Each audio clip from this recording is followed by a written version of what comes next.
Senator Amy Klobuchar is addressing her supporters. Let's listen in. This election is, yes, an economic check, but it also is a patriotic check. It is a decency check. It is the simple idea, it's a simple idea that the heart of America is so much bigger than the heart of this guy in the White House.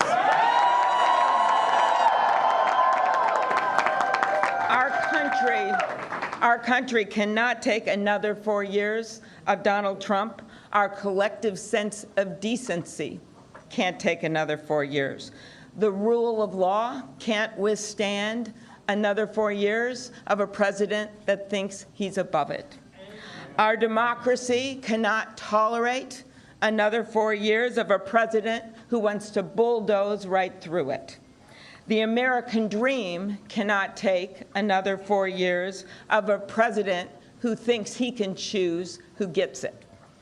His playbook is not hard to understand.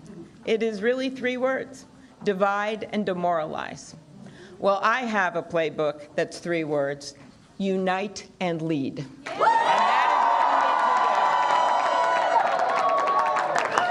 And that is how I have passed over 100 bills as the lead Democrat in the United States Senate, in the middle of that gridlock. And that is how I have won elections in the reddest of red congressional districts, in the bluest of blue congressional districts.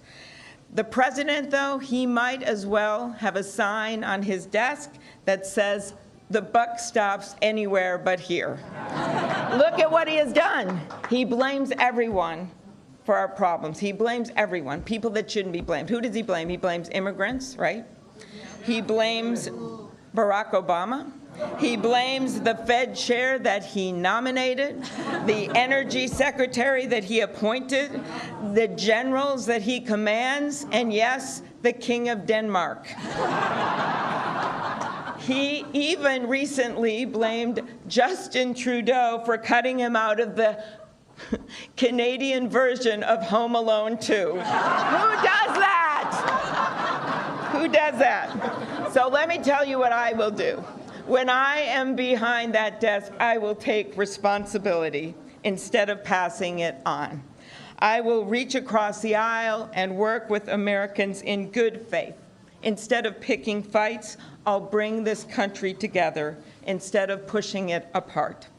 Some of you may know that old story about Franklin Delano Roosevelt. And it was a story about how after he died, they put his body on a train and it worked its way to Washington, D.C. And there's a story of a reporter who came upon a man who was crying by the side of those tracks. And the man had his hat on his chest and he was sobbing. And the reporter looked at him and said, "Sir, do you know President Roosevelt? Did you know him?"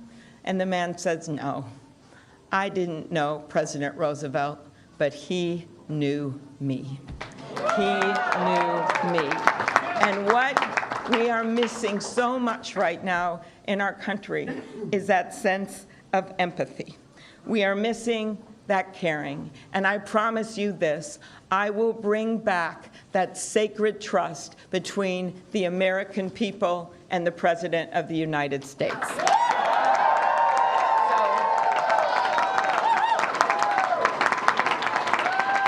If you are sick and tired of hearing how great the economy is when you don't feel it, when your paycheck is stretched to the breaking point month after month, I know you, and I will fight for you.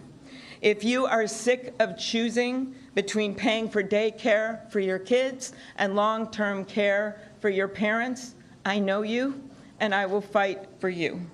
If you're sick of being torn between filling a refrigerator and filling a prescription, I know you, and I will fight for you.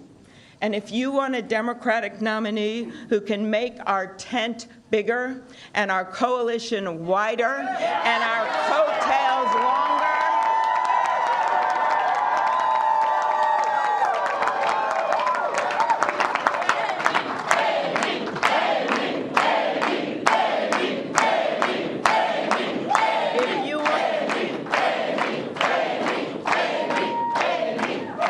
if you want that, I know you, and I will fight for you.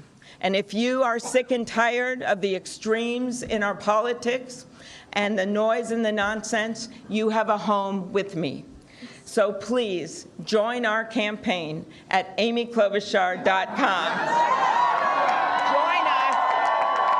Join us because we are going to be here, it looks like, a really long time tonight.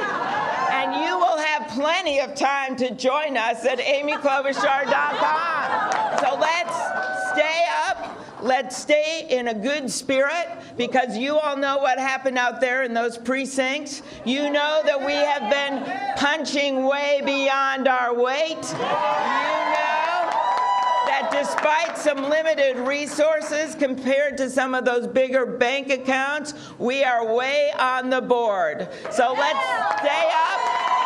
Let's stay up. Let's stay happy, and let's head to New Hampshire. Thank you,